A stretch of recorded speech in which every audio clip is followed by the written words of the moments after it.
Assalamualaikum warahmatullahi wabarakatuh. Om Swastiastu, Namo Buddhaya, Salam Kebajikan Rahayu. Selamat siang Bapak dosen yang kami hormati serta teman-teman sekalian.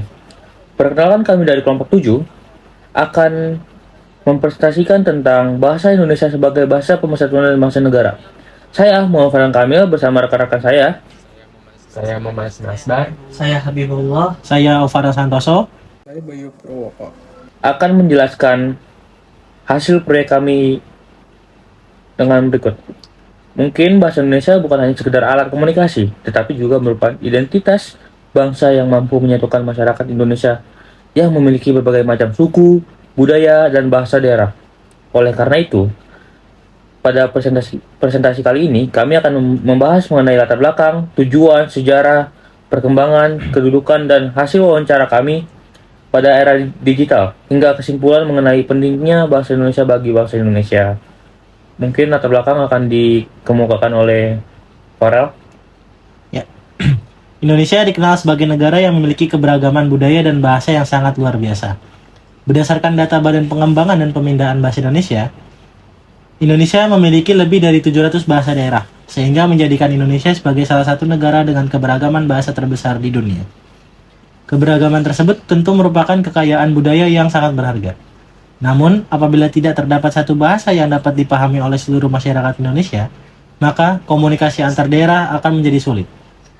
Oleh karena itu, diperlukan suatu bahasa yang mampu menjadi alat pemersatu seluruh masyarakat Indonesia.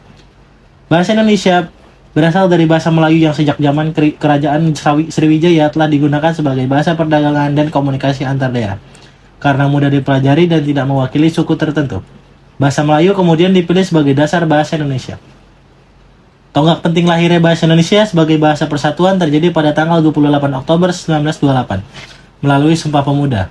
Setelah Indonesia merdeka, kedudukan bahasa Indonesia sempat diperkuat melalui pasal 36 UUD 1945 sebagai bahasa negara. Dari latar belakang tersebut, dapat kita lihat bahwa bahasa Indonesia memiliki peranan yang sangat penting dalam menjaga persatuan bangsa hingga saat ini. Baik, pada saat ini kami akan menjelaskan tentang tujuan dan manfaat. Nah, tujuan utama dari proyek ini adalah agar kita dapat memahami sejarah lahirnya bahasa Indonesia, mengetahui kedudukannya sebagai bahasa persatuan dan bahasa negara, serta memahami fungsi bahasa Indonesia dalam kehidupan sehari-hari.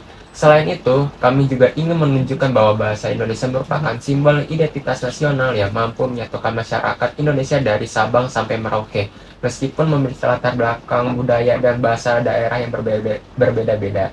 Manfaat yang kami harapkan dari proyek ini adalah meningkatkannya kesadaran masyarakat, khususnya generasi muda, untuk terus menggunakan bahasa Indonesia dengan baik dan benar.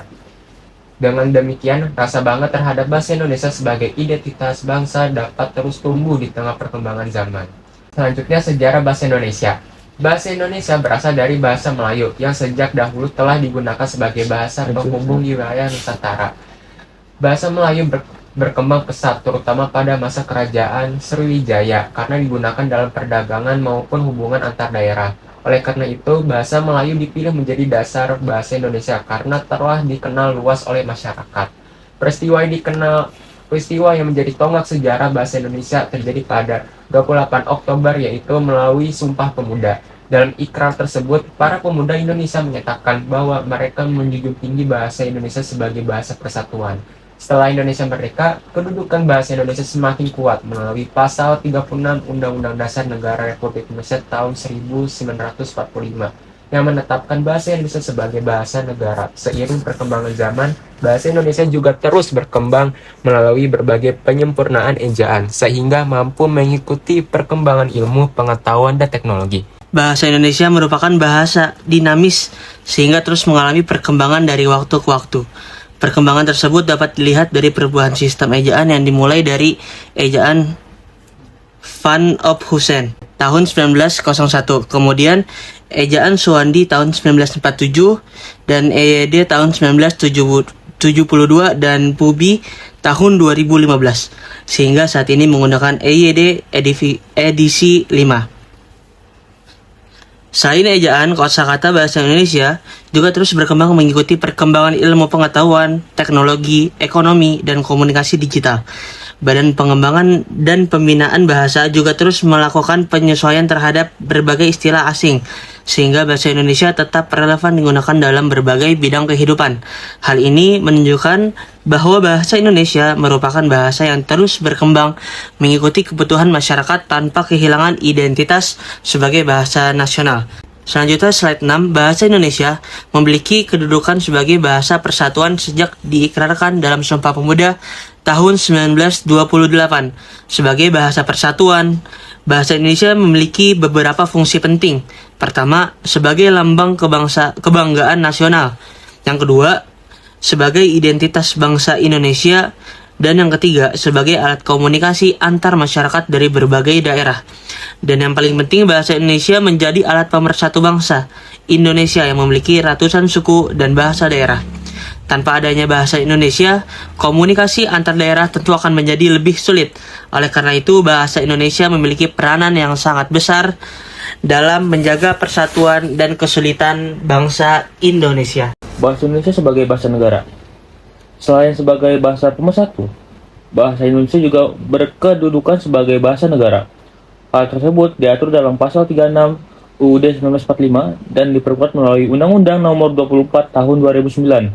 Sebagai bahasa negara, bahasa Indonesia adalah berbagai kegiatan resmi seperti pemerintahan, pendidikan, hukum, administrasi negara, media massa, hingga kegiatan akademik.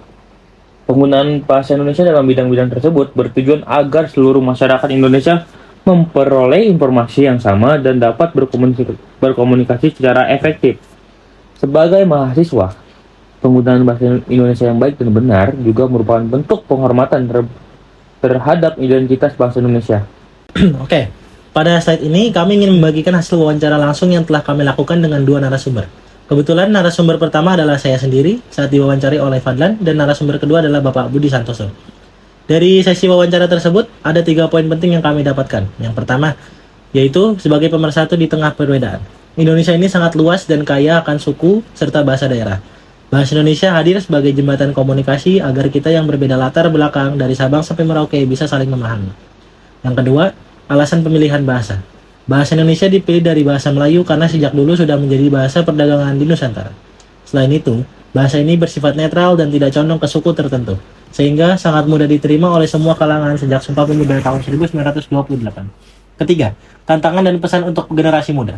Bapak Budi Santoso mengingatkan bahwa di era digital ini, tantangan kita adalah maraknya bahasa gaul atau istilah slang seperti bahasa Jaksel.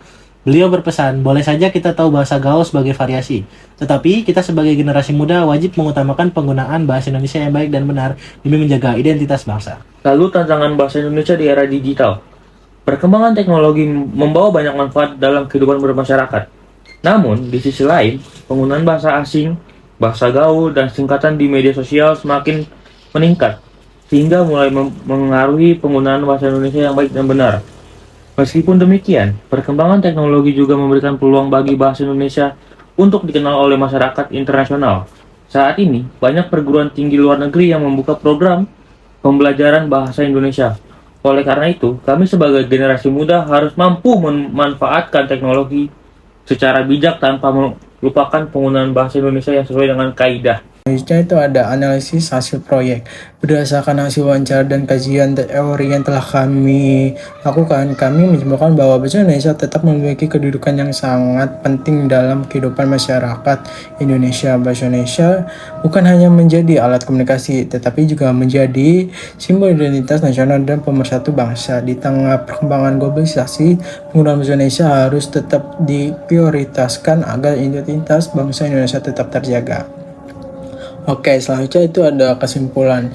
Sebagai penutup, dapat kami simpulkan bahwa bahasa Indonesia berasal dari bahasa Melayu dan secara resmi menjadi bahasa persatuan melalui Sumpah Pemuda tahun 1928. Kemudian bahasa Indonesia ditetapkan sebagai bahasa negara melalui pasal 36 UUD 1945. Bahasa Indonesia memiliki 2 kedudukan penting, yaitu sebagai bahasa persatuan dan bahasa negara.